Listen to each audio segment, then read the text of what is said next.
You're welcome once again, Comrade Warmate. My pleasure. Thanks for having me. Mr. Fabi, a national officer of the ADC and an ally of the former Vice President, claims that it is only a northerner in the person of Atiku Abubakar that can defeat President Tinubu. Comrade, is that correct? Thank you very much for your question. And let me say that the statement of Mr. Fabi that it is only a northerner in the person of Alhaji Atiku Abubakar that can win or unseat President Bola Ahmed Tinubu is a very insulting statement, myopic, and deserve the condemnation of every southerner. Because as we speak today, unwritten gentleman agreement make it clear that it is the turn of the South, and that is the pulse of the nation. Now, I want to demystify their lies because we have gotten to election period and they want to come with what I will call jollof lies. They want to dish jollof lies to Nigerians. Wherever that is not properly guided, we want to eat their jollof lies. And what I call parasital lies, you're having ethic, you take paracetamol, they'll come, they have solution to Nigerian problem. There's a big fat lie. Let me say this. He said only a northerner can defeat President Bola Ahmed Tinubu. Let's go to history and the trajectory of Alhaji Abubakar.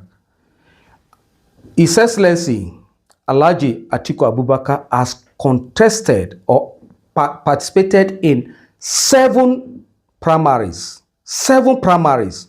Contested in 1993 with Abiola and Kingibe, came third. In 2006, he was made a consensus candidate when he decamped from PDP to AC. In 2010, he contested with former President Goodluck Jonathan and lost to former President Goodluck Jonathan. In 2014, he contested with former and late President Buhari and lost to former President Buhari, and even Kwankwaso was ahead of him. Then he came back to PDP in 2018, contested, and PDP gave it to him, sort of.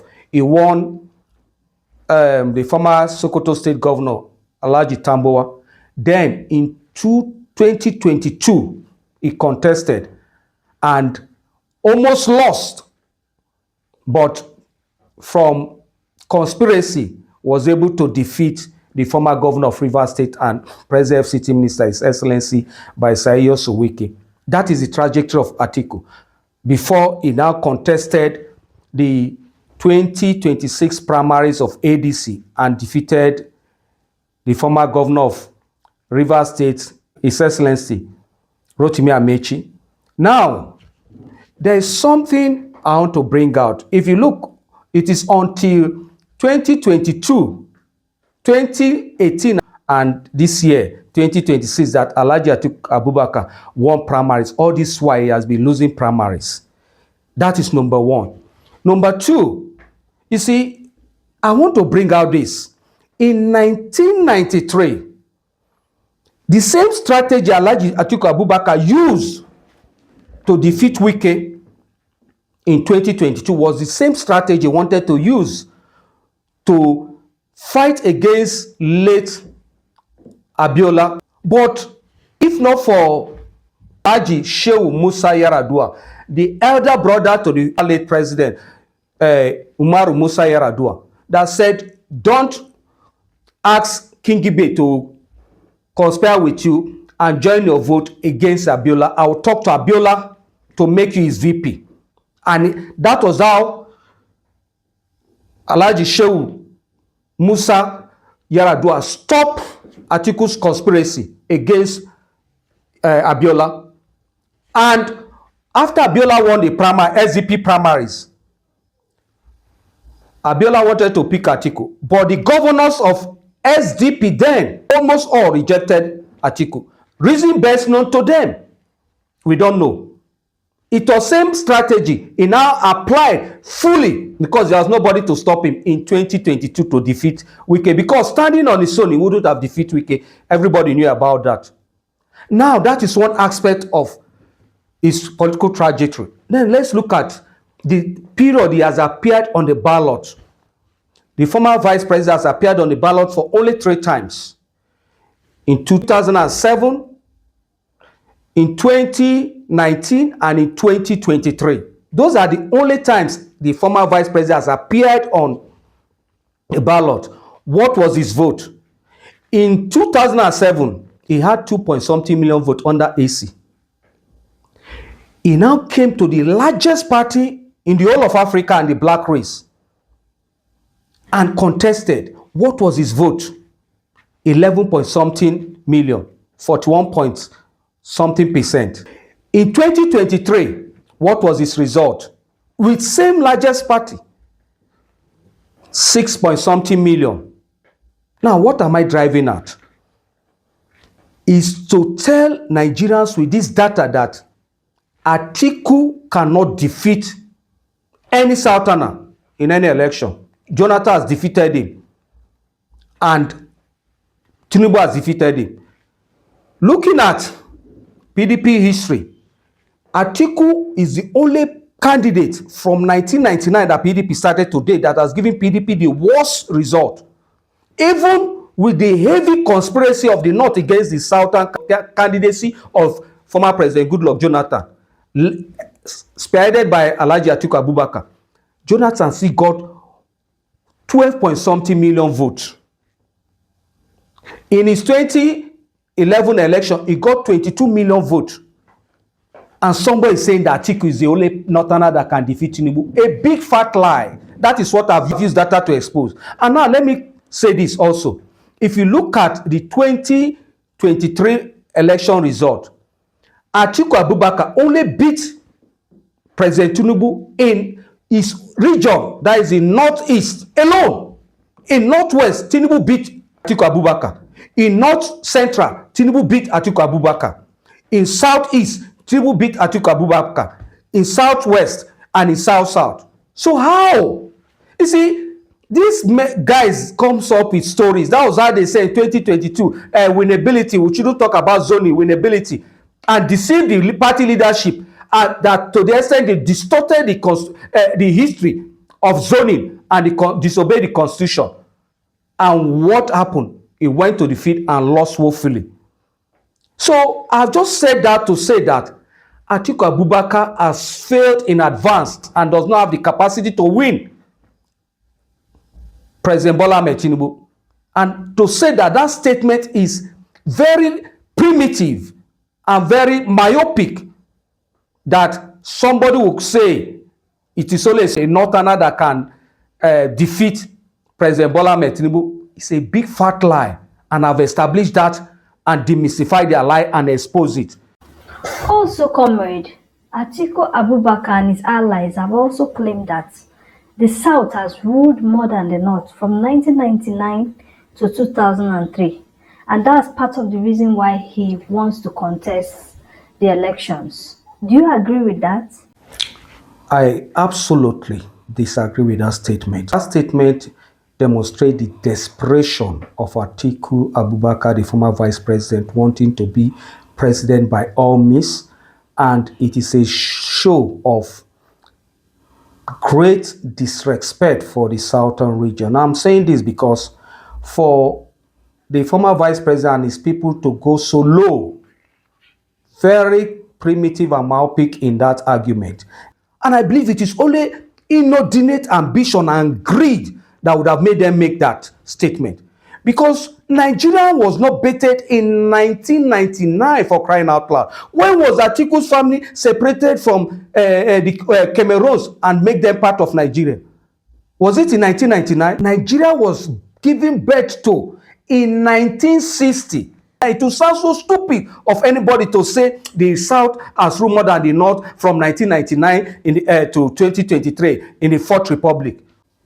Why will the former vice president, because of his greed for power, insult the sensibility of Southerners and Nigeria at large?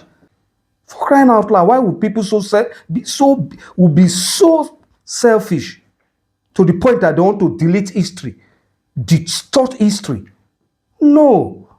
Every well-meaning Nigerian should reject this narrative and the data available, it contradicts everything the former vice president and his allies have, claimed. And it is only the Northeast that has not produced a military head of state in the North. It is only the North Central that has not produced civilian president.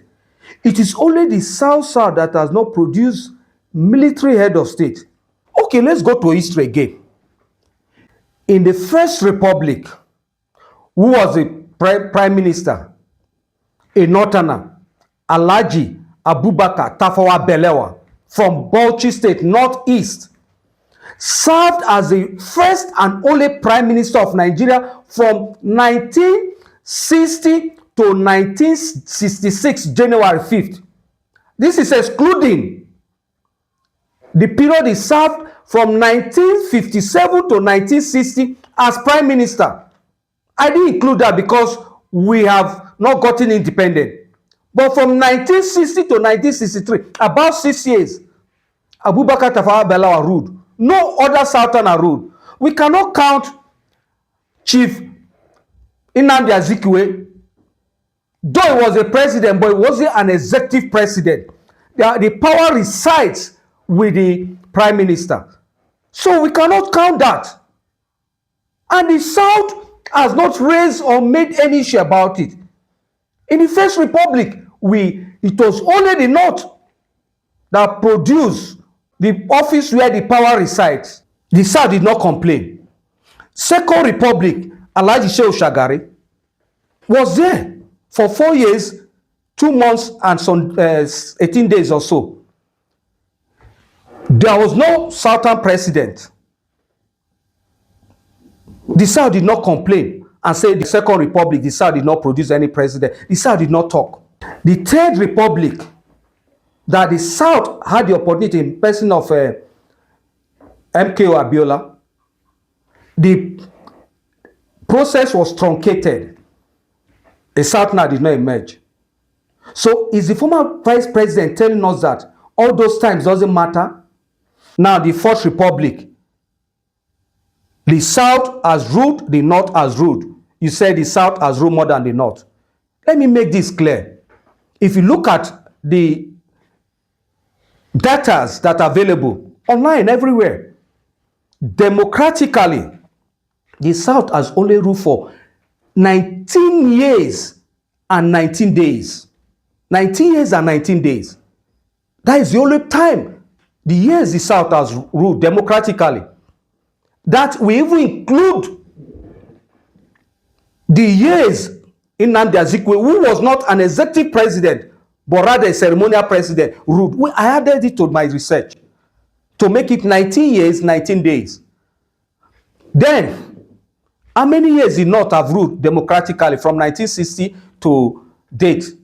20 years plus. 20 years plus. Let's go to the military. Militarily, the South has only ruled for 4 years plus. Agi Rossi and Obasanjo. Meanwhile, the North has ruled militarily for 25 good years plus. From Gowon to Murtala Muhammad to Buhari to IBB to Abacha to Abdul Salami. 25 years. Now, when you do the addition, the North has ruled Nigeria. Nigeria is 65 years old. The North has ruled Nigeria for almost 46 years. The South has ruled for only 23 years, militarily and democratically put together. The South has not complained about that. And some people will just come up and say, from 1999 to 2023, we have produced more Southern president than Northern president. If he's saying that, let's also delete his age from 1999 till the time he was given birth to. If we do that, that means he'll be around that 28, 29 or thereabout age. And by so doing, he is not qualified to contest for the office of president because following the constitution, he's not up to the age. And that's why I say it's insane. It is only greed. It is only an inordinate ambition that can push someone to go and make such, elementary statement or create such elementary narrative. It is only someone with low IQ. And that's why we are saying that it should be totally rejected and condemned by every well-meaning Nigerian. The South have been over-marginalized. In fact, come 2031, we should also produce the president, if we are following that argument or narrative, to match the 45 years the North has ruled. So that is why I said it's a myopic, it is below the standard argument or narrative that is being created. And it takes only a greedy politician and his followers, a person with an inordinate ambition, to come up with such argument. It is unfortunate. And that's why I said the former vice president has lost his election in advance, because even his own vice presidential candidate, His Excellency Rotimi Amaechi, has said it all, that the former vice president and presidential candidate of ADC is unelectable. That went as far as saying that the process that produced him is a fraudulent process, is a flawed process, and even took him to court. It was until he was picked as vice president, he withdrew the case. So there is no gainsaying about the dead on arrival of the former vice president and ADC presidential candidate ambition and election. He has lost the election in advance. The person that is soliciting for Nigerians to vote him against the laid down gentleman agreement between the South and the North, the narrative that it will take a Northerner to unseat Tinubu, is an intellectual, dwarfism that has been expressed. That is the only way I can define it. And Nigerians should respect the gentleman agreement between the South and the North. And to wrap it up, the South has only ruled militarily and democratically for 23 years plus. The North has ruled for 45 years, 1 month and 18 days or so. That should be clear, and that should put to rest the argument that Northerners should contest. It is an insult to the sensibility of the South and Nigerians. Thank you very much.